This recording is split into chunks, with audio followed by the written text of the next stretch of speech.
First time mo lang ba mag-transfer ng pera from land bank to land bank, kaibigan? Kung oo, itong video ito ay para sa'yo. Panoorin mo lang to hanggang matapos, kaibigan, para matutunan mo kung gaano kadali mag-transfer ng land bank to land bank.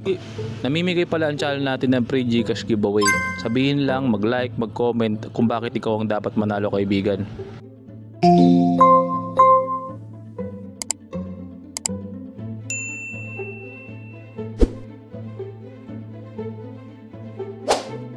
Ilagin mo lang, kaibigan, yung land bank application mo. Sa phone ko mas madali dahil naka-biometrics. Click mo lang, kaibigan, yung fund transfer sa baba. Sunod, fund transfer ulit. I-click mo naman yung destination account. After nito, pindutin mo yung select bank. At piliin mo yung land bank, kaibigan. Dito i-type mo yung account number, kaibigan. Huwag ka magkakamali dahil ito yung pinaka-importante dito, kaibigan, para hindi maligaw yung pera mo. Pagkatapos ito, kaibigan, ilagay mo yung receiver name. Sundan mo lang yung proseso dito, kaibigan, at para hindi ka maligaw kung anong gagawin mo para dito sa transfer ng pera natin from land bank to land bank.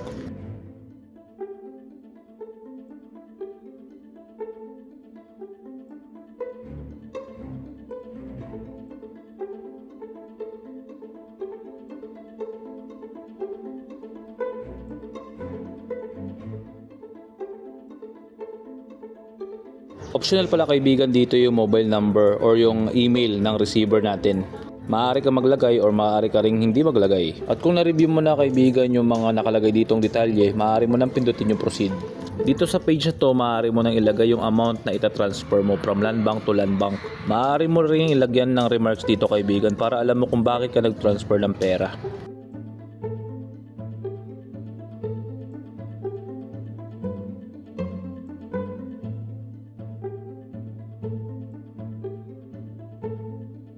At kung tapos ka nang i-review to, kaibigan, maaari mo nang pindutin yung transfer now. Sa confirmation box lang, kaibigan, itap mo lang yan para mag-confirm ka. At check mo rin kung tama din yung mga nilagay mong detalye. Magsisend to ng one-time password or one-time pin sa iyong cellphone at i-verify mo rin.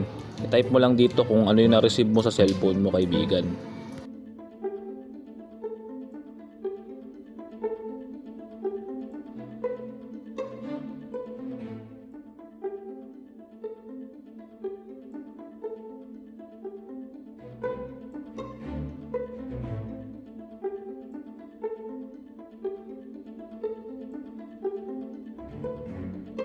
Congratulations, kaibigan, naging successful yung transfer mo from land bank to land bank. Kung na-enjoy mo to or natutunan mo, kaibigan, maaari kang mag-like, share, and subscribe na lang dito sa ating channel para sa mga susunod pa tutorial. Hanggang sa muli, kaibigan, paalam.